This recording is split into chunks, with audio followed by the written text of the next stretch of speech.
സമീപകാലത്തൊന്നും ഇല്ലാത്ത വിധം കോഴിക്കോട് സൗത്ത് ഇത്തവണ ത്രികോണ മത്സരത്തിനാണ് സാക്ഷ്യം വഹിച്ചിട്ടുള്ളത്. അതിൽ പ്രധാനപ്പെട്ട കാരണം BJPയുടെ സ്ഥാനാർത്ഥി റനീഷാണ്. ഇപ്പോൾ റനീഷ റിപ്പോർട്ടറിനൊപ്പം ചേരുകയാണ്.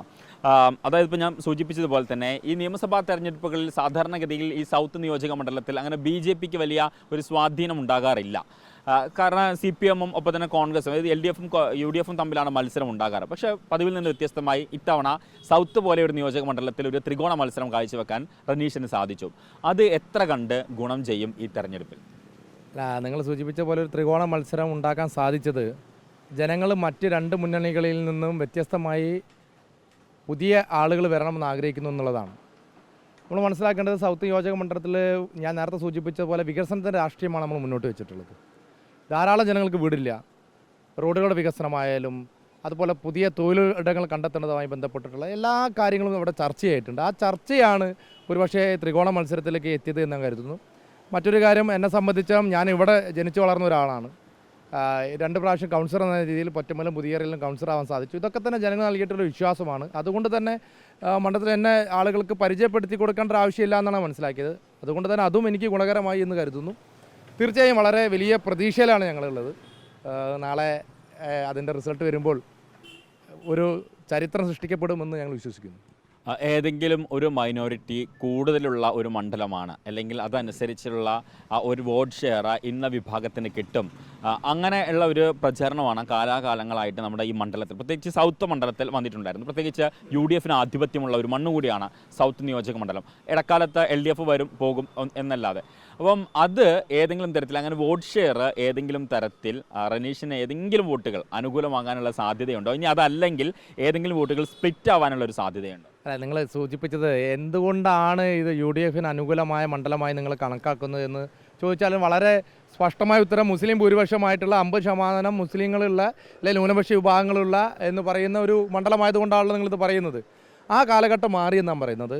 പുതിയ തലമുറ മതത്തിനതീതമായി രാഷ്ട്രീയത്തിനതീതമായി ഈ രാജ്യത്തിൻ്റെ വികസനത്തെക്കുറിച്ച് ചർച്ച ചെയ്യുന്നു എന്നുള്ളത് കൊണ്ട് തന്നെ നിങ്ങൾ പറയുന്ന കുറ്റിച്ചിറയും മുഖതാറിലൊക്കെ തന്നെ വലിയ രീതിയിലുള്ള മാറ്റം ഈ ഇലക്ഷനിൽ നിങ്ങൾക്ക് ബോധ്യപ്പെടും. വലിയ രീതിയിലുള്ള മാറ്റം നിങ്ങൾക്ക് ബോധ്യപ്പെടും. അത് നിങ്ങൾ പറയുന്ന UDF-ൻ്റെയും ലീഗിൻ്റെയൊക്കെ ശക്തികേന്ദ്രങ്ങളെന്ന് പറയുന്ന CPM-ൻ്റെ ശക്തികേന്ദ്രങ്ങളെന്ന് പറയുന്ന പ്രദേശങ്ങളിലൊക്കെ തന്നെ ഞാൻ 100% ഉറപ്പിച്ച് പറയുന്നത് നാളെ വോട്ടെണ്ണാൻ പോകുന്നു. അവിടെയൊക്കെ വലിയ മാറ്റം നിങ്ങൾക്ക് ഈ ഇലക്ഷനിൽ പ്രകടമായി കാണാൻ സാധിക്കും. മറ്റൊന്ന്, തുടക്കം മുതലേ എല്ലാവരും, അതായത് തുടക്കത്തിൽ അത്തരത്തിലൊരു ആകുലതയോ അല്ലെങ്കിൽ അത്തരത്തിലൊരു ശ്രദ്ധ പിടിക്കലോ ഉണ്ടായിരുന്നില്ല. പക്ഷേ പിന്നീട്, അതായത് ഇലക്ഷൻ്റെ അവസാന ലാപ്പിലേക്ക് എത്തുന്ന സമയത്താണ് റനീഷ് എന്തുകൊണ്ട് BJPയുടെ കൊടികൾ ഉപയോഗിക്കുന്നില്ല, റനീഷ് എന്തുകൊണ്ട് പ്രധാനമന്ത്രിയുടെ ചിത്രം ഉപയോഗിക്കുന്നില്ല, ഒപ്പം തന്നെ മറ്റ് BJP നേതാക്കളുടെ ആളുകൾ പ്രചരണത്തിന് വരുന്നില്ല എന്നൊക്കെയുള്ള വലിയ ചോദ്യം ഉണ്ടായിരുന്നു. ഒരു മതേതര മുഖം കൊണ്ടുവരാനുള്ള ബോധപൂർവമായിട്ടുള്ള ഒരു ശ്രമം നടത്തിയോ? അങ്ങനെ ഞങ്ങൾക്ക് മതേതര മുഖം കൊണ്ടുവരേണ്ട ബോധപൂർവമായി ചെയ്യേണ്ട ആവശ്യമില്ല. ഞങ്ങൾക്ക് മതേതര മുഖമാണ്.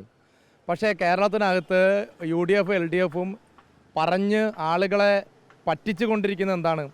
BJP വർഗീയ സംഘടനയാണ്, ഇവർ ന്യൂനപക്ഷങ്ങൾക്കെതിരാണ് എന്ന് പറഞ്ഞ് പഠിപ്പിച്ച് പേടിപ്പിച്ച് വോട്ട് വാങ്ങുന്ന ഒരു സിസ്റ്റമുണ്ട്.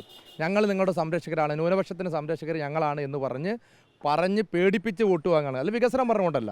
ഈ ഇലക്ഷനിൽ അവസാന നിമിഷം നടന്ന എന്താ? റനീഷ് BJP-കാരനാണ്, അവൻ RSS-കാരനാണ്, അവൻ ശബരിമല പ്രക്ഷോഭത്തിന് നേതൃത്വം കൊടുത്ത ആളാണ്.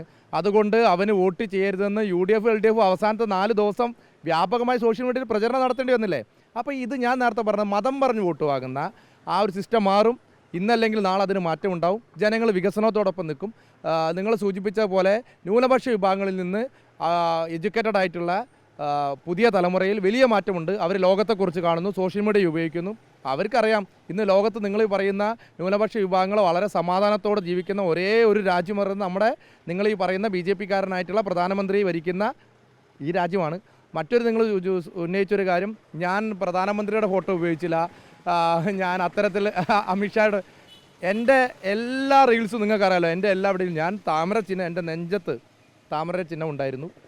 പോസ്റ്ററിനകത്ത് നമുക്കറിയാം സ്ഥാനാർത്ഥികളുടെ പോസ്റ്ററാണല്ലോ ഫ്ലെക്സിൽ വെക്കുക കൂടുതലായിട്ടും.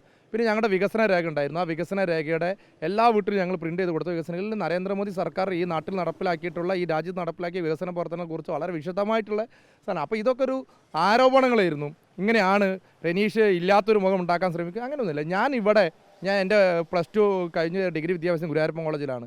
ഞാൻ ആദ്യമായി മത്സരിച്ച പുതിയറയാണ്. പുതിയറയിലെ ന്യൂനപക്ഷ വിഭാഗങ്ങളുള്ള ഭാഗങ്ങളിലൊക്കെ തന്നെ ഞാനാണ് മുന്നേറിയത്. ഇപ്പോൾ നമ്മൾ നിൽക്കുന്ന ഈ പൊറ്റമല വാർഡിൽ കാട്ടുകുളങ്ങര പ്രദേശം ന്യൂനപക്ഷ വിഭാഗങ്ങളുള്ള അവിടെയും ഞാൻ തന്നെയാണ് മുന്നേറിയത്. അപ്പോൾ അങ്ങനെ ഒരു മുഖം ഉണ്ടാക്കേണ്ട ആവശ്യമില്ല. ഞാൻ എന്താണോ അതാണ് ഞാൻ ഇവിടെ പറഞ്ഞിട്ടുള്ളത്. അത് ഇവിടുത്തെ ജനങ്ങൾക്കറിയാം. അവരെൻ്റെ കൂടെ ഉണ്ടാവുമെന്ന് 100% വിശ്വാസം. നമ്മളിങ്ങനെ റനീഷിന് ഒരു വാർച്ച നോക്കി കാണുന്ന സമയത്തെ നമുക്ക് മനസ്സിലായത് റനീഷ് ഒരു സൈലന്റ് കില്ലറാണ് എന്നുള്ളതാണ്. അതിനെ ശരിവെക്കുന്നുണ്ടോ? സൈലന്റ് കില്ലർ പറയുമ്പോൾ ഒരു നെഗറ്റീവ് അപ്രോച്ചാണ്. അല്ല, നെഗറ്റീവ് അല്ല ഞാൻ ഉദ്ദേശിക്കുന്നത്. അതായത് മിണ്ടാതെ നിന്ന് എന്നാൽ പണിയെടുത്ത് കൃത്യമായിട്ട് കാര്യങ്ങൾ ഏകോപിപ്പിക്കുന്ന ഒരാളാണ്. എൻ്റെ വാചകത്തിനപ്പുറത്ത് 6 വർഷത്തിനുള്ളിൽ, ഏകദേശം 6-7 വർഷത്തിനുള്ളിൽ ഞാൻ 3 ഇലക്ഷനിൽ പ്രതിദാനം ചെയ്തു. ആദ്യമായി മത്സരിച്ച പുതിയറ, അവിടെ വിജയിക്കാൻ സാധിച്ചു. രണ്ടാമത് മത്സരിച്ച പൊറ്റമലാണ്. ആദ്യമായിട്ടാണ് നിയമസഭയിൽ മത്സരിക്കുന്നത്. എനിക്ക് ഒരു കാര്യം ഉറപ്പിച്ച് പറയാൻ സാധിക്കും, വലിയ മാറ്റം ഈ നിയമസഭയിൽ ഉണ്ടാവും. എന്നെ സംബന്ധിച്ചിടത്തോളം ഞാൻ തോറ്റാലും ജയിച്ചാലും എനിക്ക് നിങ്ങളോടും മാധ്യമങ്ങളെല്ലാവരോടും എനിക്ക് പറയാനുള്ളത്, ഞാൻ തോറ്റാലും ജയിച്ചാലും എൻ്റെ പ്രവർത്തനം ഇന്നും നാളെയൊക്കെ എന്തായിരുന്നു അത് തന്നെ തുടരും. നാളെയും തുടരും. ഇപ്പോൾ രാവിലെ ഇറങ്ങിയതാണ്, നാളെയും തുടരും. അത് ജയിച്ചാലും തോറ്റാലും നമ്മൾ ജനങ്ങൾക്ക് വേണ്ടി പൊതുപ്രവർത്തനം ചെയ്യാൻ ആഗ്രഹിക്കുന്ന ആളുകളാണ്. അതിൽ എനിക്ക് സന്തോഷം കിട്ടുന്നുണ്ട്. സന്തോഷം കിട്ടുമ്പോഴാണല്ലോ എന്ത് കാര്യം നമ്മൾ ചെയ്യുന്നത്. തീർച്ചയായും അത് മുന്നോട്ട് പോകും. എന്നെ വിശ്വസിച്ച് വോട്ട് ചെയ്തിട്ടുള്ള ആയിരക്കണക്കിന് 10,000 ആളുകളുണ്ട്. അവരോടുകൂടി തല പോയാലും അവരോടുകൂടെ ഒപ്പം ഉണ്ടാവും. അവസാനമായിട്ട് ജയിക്കുകയാണെങ്കിൽ എത്ര ഭൂരിപക്ഷം? ഒരു 4,000-നും 5,000-നും ഉള്ളിൽ ഭൂരിപക്ഷത്തിൽ ജയിക്കും. അപ്പം നമുക്ക് നാളെ കാണാം.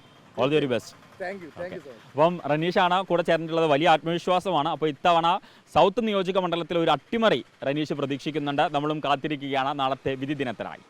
വീഡിയോ ജേർണലിസ്റ്റ് സുബർ ഫൈസിക്കൊപ്പം reporter Shahid Rahman, in Reporter Kozhikode.